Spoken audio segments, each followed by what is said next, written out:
Dios te bendiga, cristiano imprudente. En esta ocasión vamos a continuar con la evidencia a favor del caso de la resurrección de Cristo. Hay bastante evidencia. Para este podcast estoy usando el libro de William Lane Craig, La resurrección de Jesús. Evidencia externa. Pasando ahora a la evidencia externa de la autenticidad de los evangelios, Vernet argumenta que los discípulos deben haber dejado algunos escritos, comprometidos como lo estaban en dar lecciones y aconsejar a creyentes que estaban geográficamente distantes. ¿Y cuáles podrían ser estos escritos sino los evangelios y las epístolas? De manera similar, Paley razona que eventualmente los apóstoles habrían necesitado publicar narraciones precisas de la historia de Jesús, de modo que cualquier intento falso sería desacreditado y se preservarían los evangelios genuinos.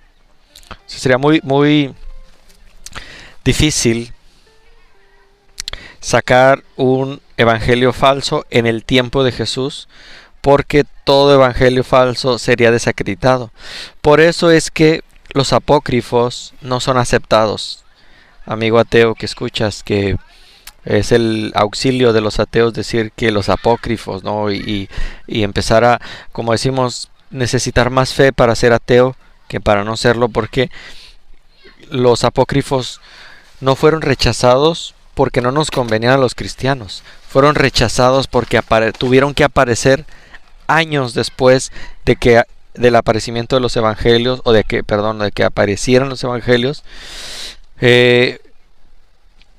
dado que si hubieran aparecido en el contexto o en la época cultural de la aparición de los evangelios, que consideramos como evangelios, pues hubieran sido desechados por los primeros creyentes.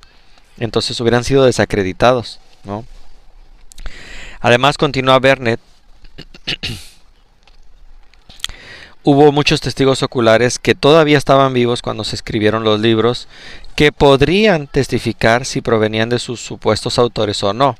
Sí, claro, es decir, los mismos autores del evangelio, si hubieran aparecido esos evangelios apócrifos en el tiempo de Jesús, o esos evangelios falsos, o esos escritos donde habla de un montón de fumadas, que Jesús tuvo una esposa, que Jesús se fue a China, que los autores hubieran desacreditado realmente esa historia. Por eso es que tuvieron que aparecer muchísimo tiempo después de la muerte de los testigos, ¿no? Porque pues, los testigos oculares todavía estaban vivos cuando se escribieron esos textos. Ahora, si hasta aquí no me sigues, te recomiendo que escuches la primera parte de la evidencia interna, donde fuimos hablando de la resurrección de Cristo. Y como dice Vernet, lo que es más importante, el testimonio extrabíblico atribuye unánimemente los evangelios a sus autores tradicionales. No solo es la evidencia interna lo que avala la resurrección de Cristo, sino también la evidencia externa, ¿no? Entonces vamos a continuar. No se puede encontrar una mejor presentación de este punto que el extenso argumento de 11 puntos de Paley que vamos a desglosar, ¿no? Primero, los evangelios y los hechos son citados por una serie de autores, comenzando con aquellos contemporáneos con los apóstoles y continuando una sucesión regular y cercana. Esta es la forma más fuerte de testimonio histórico, regularmente empleada para establecer la autoría de obras seculares, y cuando esta prueba se aplica a los evangelios, su autenticidad es incuestionablemente establecida. Paley traza esta cadena de testimonios desde la epístola de Bernabé, la epístola de Clemente y el pastor Hermas hasta Eusebio en el año 315 después de Cristo. Les presenta evidencia similar y concluye que hay un mejor testimonio de la autenticidad de los libros del Nuevo Testamento que de cualquier obra clásica de la antigüedad.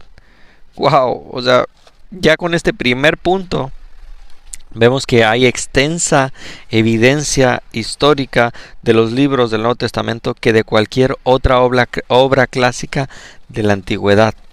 Segundo, las escrituras fueron citadas como autoritativas y únicas. Como prueba, Paley citó a Teófilo, el escritor, contra Artemón, Hipólito, Orígenes y muchos otros. Tercero, las escrituras fueron recogidas muy temprano en un volumen distinto. Ignacio se refiere a las colecciones conocidas como el Evangelio y los Apóstoles, lo que hoy llamamos los Evangelios y las Epístolas. Según Eusebio, unos 60 años después de la aparición de los Evangelios, Cuadrato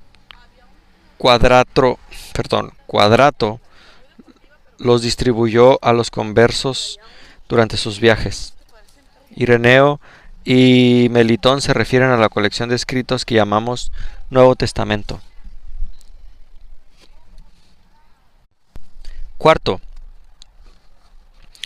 estos escritos recibieron títulos de respeto. Policarpo, Justino Mártir, Donicio, Ireneo y otros se refieren a ellos como escrituras o escritos divinos. Y aquí dirán mis amigos católicos, ven, la Madre Iglesia, bueno, ¿por qué no le haces caso a tus supuestos padres de la Iglesia? Policarpo, Justino Mártir, Dionisio, Ireneo y otros. Bueno, Justino Mártir no sería muy bien recibido por el catolicismo, ¿no? Pero varios de ellos el catolicismo se los atribuye diciendo estos son los padres de la Iglesia. Bueno, pues ellos se refieren a las escrituras como escritos divinos. Quinto, estos escritos fueron leídos y expuestos públicamente. Las citas de Justino Mártir, Tertuliano, Orígenes y Cipriano prueban el punto. Sexto, copias, comentarios y armonías fueron escritos en estos libros. A este respecto, cabe destacar a Diatesarón de Tatiano, una armonía de los 4 evangelios que data aproximadamente del año 170 después de Cristo. Con la única excepción del comentario de Clemente sobre Apocalipsis de Pedro, enfatiza Paley, ningún comentario fue escrito durante los primeros 300 años después de Cristo en ningún libro fuera del Nuevo Testamento.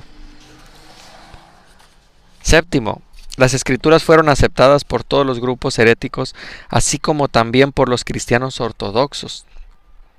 Los ejemplos incluyen a los valentinianos, a los capocratianos y a muchos otros. O sea, aún los herejes, y estos herejes pues eran también, por ejemplo, los arminianos, de donde descienden los testigos de Jehová, aunque ellos mismos no lo reconocen, pero que, por ejemplo, los arminianos que rechazaban la deidad de Jesús, ¿no? Aún ellos aceptaban estas escrituras. Y no digo a los testigos de Jehová, sino a los arminianos, más precisamente. Octavo, los evangelios, Hechos, 13 cartas de Pablo, primera de Juan y primera de Pedro, fueron sin duda recibidos como auténticos, incluso por aquellos que dudaron de la autenticidad de otros libros, ahora en el canon. Cayo, acerca del 200 después de Cristo, calculó aproximadamente 13 de las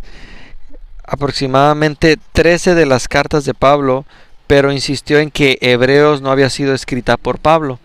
De hecho, Hebreos sigue estando en discusión quién realmente lo escribió. Algunos dicen que fue Pedro. Yo personalmente me inclino a decir que fue Pedro, pero tampoco no estoy seguro, ¿no? Aproximadamente 20 años más tarde, Orígenes cita a Hebreos para probar un punto en particular. Pero, señalando que algunos podrían disputar la autoridad de Hebreos, afirma que su punto puede probarse a partir de los libros indiscutibles de las Escrituras, y cita a Mateo y a Hechos. Aunque él expresa dudas sobre algunos libros, Orígenes informa que los 4 evangelios fueron recibidos sin disputa por toda la Iglesia de Dios bajo el cielo. Noveno, los primeros oponentes del cristianismo consideraron que los evangelios contenían los relatos sobre los cuales se fundó la religión. Celso admitió que los evangelios fueron escritos por los discípulos. Porfidio atacó al cristianismo como se encuentra en los evangelios. El emperador Juliano siguió el mismo procedimiento. Décimo, se publicaron catálogos de auténticas escrituras, que siempre contenían los evangelios y los hechos. Paley apoya el punto con citas de Orígenes, Atanasio, Cirilo y otros. Undécimo, los llamados libros apócrifos del Nuevo Testamento, nunca fueron tratados así. Es un hecho simple, afirma Paley. Con una sola excepción, ningún evangelio apócrifo es citado siquiera por ningún autor conocido durante los primeros 300 años después de Cristo. Amigo ateo, amigo no creyente, antes de decir que el cristianismo quitó los libros apócrifos porque no le convenían, o amigo católico que me escuchas, antes de decir que nos hace falta el libro de sabiduría, lee historia y ve que estos libros no fueron citados por ningún autor conocido durante los primeros 300 años de Cristo. Ningún evangelio apócrifo es citado siquiera.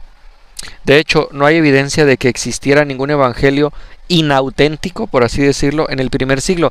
No es como que estaba el evangelio que tenemos en la Biblia y había los evangelios apócrifos ahí circulando y nosotros decíamos, no, esos no los queremos. No, esos apócrifos aparecen 300 años después de la muerte de todos los apóstoles, donde nadie de ellos podía decir, esto no es verdad, esto sí. Pero durante el primer siglo, durante los primeros 60 años, aparece el libro de Juan, donde se demuestra, por ejemplo, esta sección donde Juan da evidencia y da validez y da autoridad al mismo libro que él escribió. Juan, primera de Juan, segunda de Juan, tercera de Juan y Apocalipsis. Aunque en Apocalipsis algunos escépticos dicen que probablemente Juan no lo escribió. No, yo me inclino a saber que fue Juan, pero bueno. No hay evidencia de que existiera ningún evangelio inauténtico en el primer siglo, en el que se mencionaran los 4 evangelios y hechos. Los evangelios apócrifos nunca fueron citados, no fueron leídos en asambleas cristianas, no fueron recogidos en un volumen, no fueron enumerados en catálogos, no fueron notados por los adversarios de la cristiandad, no fueron apelados por los herejes y no fueron objeto de comentarios o colaciones. Pero fueron casi universalmente rechazados por escritores cristianos de edades posteriores. Por lo mismo, evidencia histórica. Por lo tanto, concluye Paley, la evidencia externa confirma fuertemente la autenticidad de los evangelios. Incluso si se diera el caso de que los nombres de los autores tradicionalmente atribuidos a los evangelios están equivocados, no se puede negar que los evangelios sí contenían la historia que los apóstoles originales proclamaron y por lo que trabajaron y sufrieron. Tomados en su conjunto entonces, la evidencia interna y externa, aducida por los apologetas cristianos, sirvió para establecer el primer paso de su caso, que los evangelios, ¿adivina qué? Que los evangelios son auténticos.